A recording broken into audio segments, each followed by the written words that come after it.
दोस्तों, आपने वो आम जिंदगी में देखा है ना, जब मोहल्ले का सबसे चौड़ में घूमने वाला बुली किसी नुक्कड़ पे पिट कर आता है तो अचानक से पुराने दोस्तों के पास आकर मीठी मीठी बातें करने लगता है। जियोपॉलिटिक्स में आज एग्जैक्टली यही हो रहा है। US secretary of state Marco Rubio अभी भारत आकर गए हैं। ग्लोबल मीडिया पागल हो रखा है इस विजिट को लेकर। पर असली पिक्चर दिल्ली में नहीं बन रही, असली भसड़ दीती है बीजिंग में। डोनाल्ड ट्रंप गए थे चाइना अपना जलवा दिखाने, सोच रहे थे G2 जैसी कोई ग्रैंड सेटिंग कर लेंगे।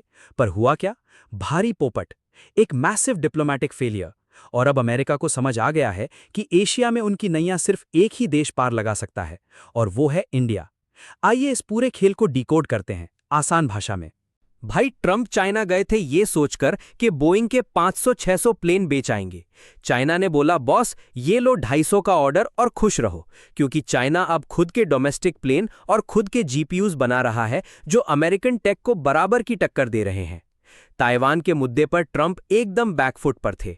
और सबसे बड़ी बेइज्जती, शी जिनपिंग के आगे ट्रंप ने प्रैक्टिकली मान लिया कि हाँ भाई, अमेरिका अब एक डिक्लाइनिंग पावर है। जब ग्लोबल दादागिरी दिखाने वाला देश ऐसी बातें करे तो उनके छोटे भाई यानी एलाइज तो घबराएंगे ना। ऑस्ट्रेलिया और जापान में फुल पैनिक मोड ऑन है। क्वाड का समिट बार बार डिले हो रहा है। उन्हें दिख गया है कि ट्रंप के अंडर यूएस की कोई सॉलिड फॉरेन पॉलिसी है ही नहीं। सुबह उठे, मूड किया, ट्वीट कर दिया, बस यही चल रहा है। आमतौर पर यूएस प्रेसिडेंट चाइना से निकलकर अपने दोस्तों यानी जापान या साउथ कोरिया से मिलने जाते हैं ऑल इज वेल बोलने। ट्रंप बिना किसी से मिले सीधा फ्लाइट पकड़कर घर निकल लिए। अब इस रायते को समेटने के लिए किसको भेजा गया? मार्को रूबियो को। न्यूयॉर्क टाइम्स जैसा अमेरिकन मीडिया खुद खुलेआम लिख रहा है कि रूबियो इंडिया में क्लीन अप करने आए हैं। मतलब ट्रंप ने आते ही आते हम पर दुनिया के सबसे हाई टैरिफ्स 50% टैक्स थोप दिए थे। वो तो भला हो यूएस सुप्रीम कोर्ट का, जिन्होंने उस पर रोक लगाई। माय फेवरेट फील्ड मार्शल वाले अजीब ताने मारे। अब यूएस चाहता है कि इंडिया ये सारी पुरानी बातें भूल जाए, भाई भाई बन जाए। क्यों?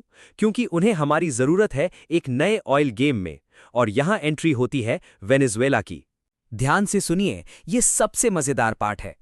आप और हम पेट्रोल पंप पर दाम देखते हैं, राइट? इंटरनेशनल मार्केट में क्रूड ऑयल यानी कच्चा तेल कभी भी $100 to $120 पर बैरल क्रॉस कर सकता है। ऐसे में यूएस ने चालाकी की। ट्रंप खुद मजाक में बोल चुके हैं कि वेनेजुएला को अमेरिका का ही हिस्सा समझो। वहां के प्रेसिडेंट मडूरो गायब हैं और अमेरिकन कंपनीज ने वेनेजुएला के ऑयल रिजर्व्स पर प्रैक्टिकली कब्जा कर लिया है। अब यूएस इस तेल को बेच रहा है, और खरीद कौन रहा है? हम। Not Saudi Arabia, not America. मई के महीने में वेनेजुएला इंडिया का 3rd largest crude oil supplier बन गया है। हम दबा के सस्ता तेल खरीद रहे हैं। अब आप पूछेंगे, भाई सस्ता है तो चाइना क्यों नहीं खरीद लेता? यहां आता है हमारा देसी टेक एडवांटेज। वेनेजुएला का तेल बहुत ही गाढ़ा और कचरे जैसा यानी लो क्वालिटी होता है। नॉर्मल रिफाइनरीज के बस की बात नहीं है इससे पेट्रोल डीजल निकालना, मशीन चोक हो जाती है। पर मुकेश अंबानी की रिलायंस जामनगर रिफाइनरी इस गेम की अनडिस्प्यूटेड किंग है। उनके पास इतने कॉम्प्लेक्स सिस्टम्स हैं जो इस गाढ़े तेल को आराम से प्रोसेस कर देते हैं। तो इक्वेशन सिंपल है, अमेरिका तेल निकाल रहा है, रिलायंस उसको रिफाइन कर रहा है, और हम सस्ते तेल का फायदा उठा रहे हैं।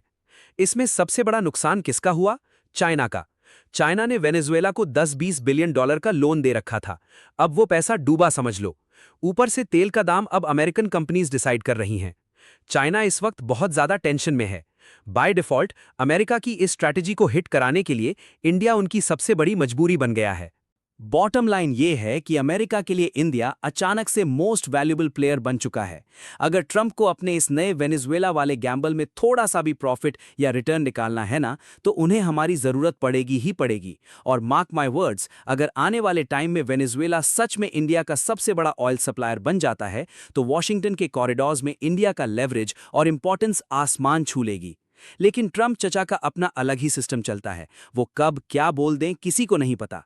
आपने नोटिस किया ही होगा कि यूएस गवर्नमेंट की ऑफिशियल फॉरेन पॉलिसी कुछ और होती है और ट्रंप माइक पकड़कर उसके बिल्कुल ऑपोजिट कुछ और बोल देते हैं। और हो ना हो, क्लोज डोर्स के पीछे ये सेटिंग जरूर चल रही होगी कि आने वाले टाइम में डोनाल्ड ट्रंप को इंडिया कैसे लाया जाए। क्योंकि भाई चाइना जाकर तो इनका पूरा पोपट हो गया, वहां से तो ठेंगा ही मिला है। अब अमेरिकन्स की आखिरी उम्मीद यही होगी कि क्या पता इंडिया आकर ट्रंप कोई बड़ा धमाका कर ले और ग्लोबल स्टेज पर उनकी थोड़ी इज्जत बच जाए। Keep thinking, keep questioning. Subscribe to Borderline Theory.